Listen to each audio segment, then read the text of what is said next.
All right, Dolphins fans, here we go. Dolphins-Giants game number 5. And the most unexpected, maybe not the most unexpected, but something very nice is happening right now. It's about 10 minutes till game time. And the Jaguars are going to beat the Bills, which means if we take care of business against the Giants, Dolphins will be back alone in first place.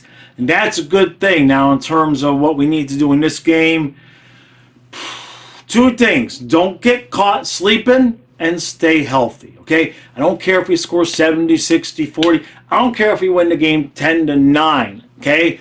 Win the game, get the W, get back in first place, stay healthy. No more big injuries, all right? It's going to be interesting to see how we can do this.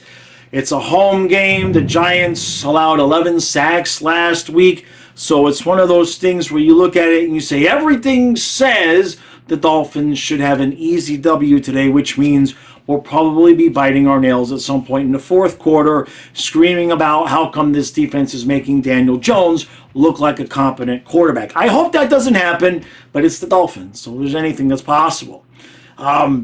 Easy. Look, easy to see how this is starting to line up here, okay?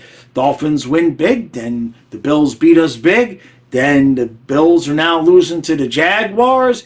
Anybody can beat anybody on any given Sunday. There's about half dozen teams in the AFC that could end up in the AFC Championship game that could all beat each other at some point or another.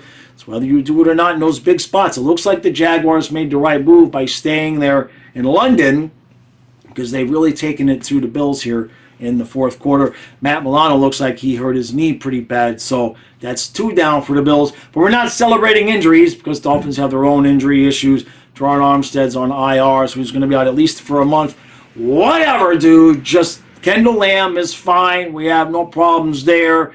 Eichenberg, Connor Williams, we weren't sure. I haven't seen yet today. I'm sure they know if he's playing or not. But if there's a game to let Connor Williams rest, this might be the one, right? This might be the one. I still am befuddled and dumbfounded that we never went out and got a viable veteran backup center, but it is what it is. Dolphins, just take care of business today. Get back first place.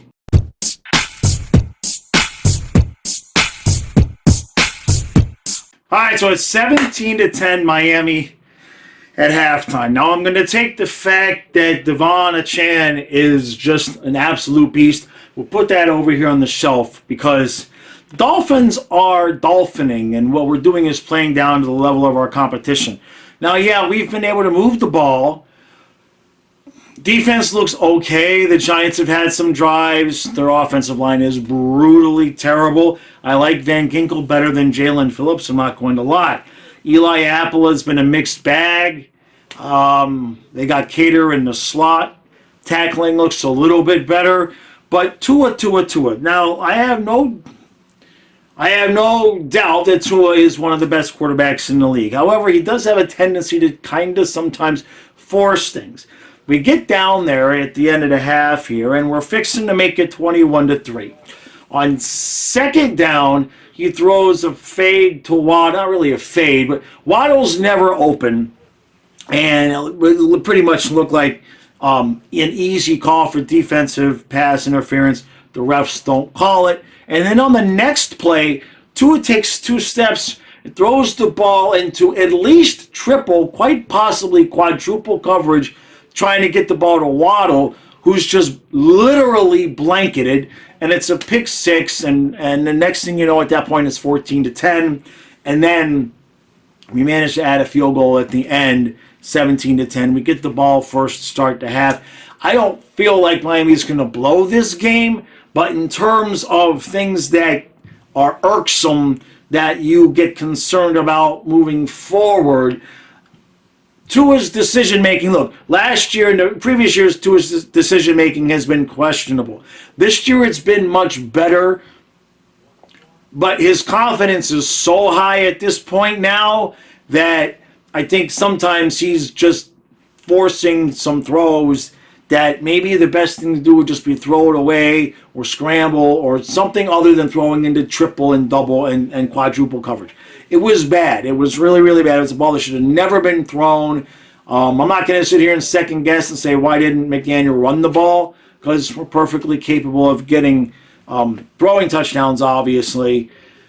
So instead of 21-3, it's 17-10. We get the ball first to start the half. I assume, hopefully, we're going to get a touchdown. Just keep running the ball. They can't catch our guys. Achane is incredible. Now, Mostert did fumble, but he fumbled out of bounds.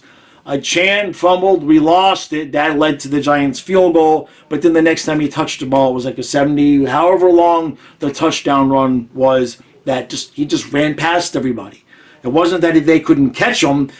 They had him caught, and he just ran right past them. So I love this kid. Absolutely beautiful. Bills lost. Patriots are losing.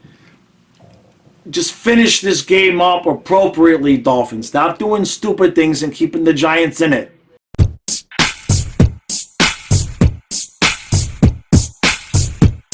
All right, so 31-16, Dolphins, good enough. Good enough. Well, we'll take it.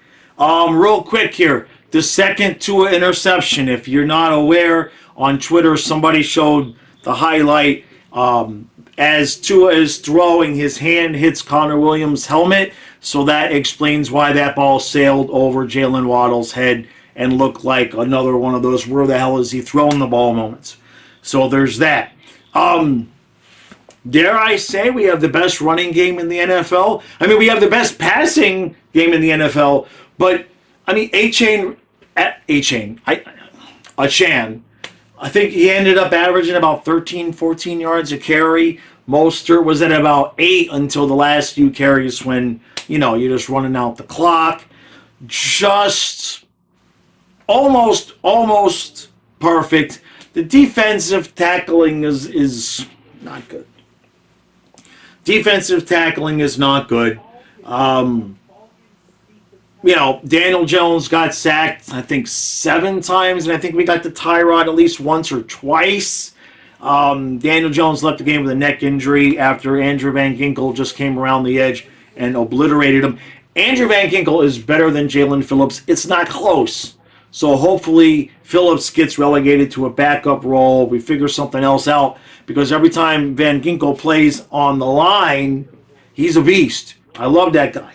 What else did we see? Tua did okay. He wasn't dead on today, but look, as fans, we look at these games and we think it's the Giants, right? The players are human too, right? They're not out there with the same level of intensity and everything as you'd think against the Patriots or the Bills, who, by the way, lost today. The Patriots, I think, lost by 34, 35-0. One of those two scores.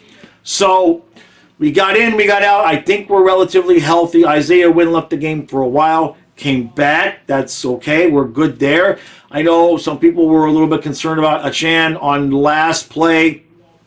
Kind of looked like he got rolled up on a little bit. He got up a little slow. He managed to jog off the field, so I don't think there's anything there. I think he's a rookie, and as much as we love him, we do have to monitor his number of carries, because, these kids are not used to playing 16, 17 games, and we want him to be able to play in the playoffs as well. So let Mostert. I was a little bit disappointed that we didn't see a little bit of Chris Brooks.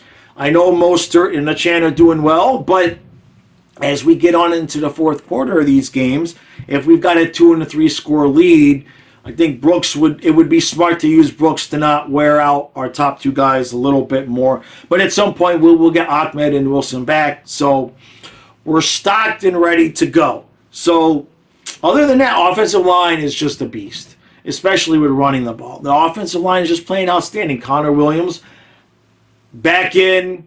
I don't know if he was 100%. Doesn't matter. I did not see any Dolphin player. There were no injury timeouts for a Dolphins player at all today. So if anybody got dinged, it was minor. So that's exactly what you need in a game like this. Get in, get the win, get out. It wasn't perfect, so that's good. That gives McDaniel some things to work on. McDaniel could work on his play calling a little bit. That's the second week in a row. We had a 3rd and 1. Last week in Buffalo was 4th and 1. This time it was a 3rd and 1. And he's having Tua throw the ball, and it's behind the line of scrimmage. That's like Dave Wannstedt, Nick Saban memories of all of that crap. No, Philbin, that's who I'm thinking of. Yeah, remember Philbin was just in love with those bubble screens, and we'd lose yardage on throwing plays. So nitpicking, but that's good. It gives them something to work on.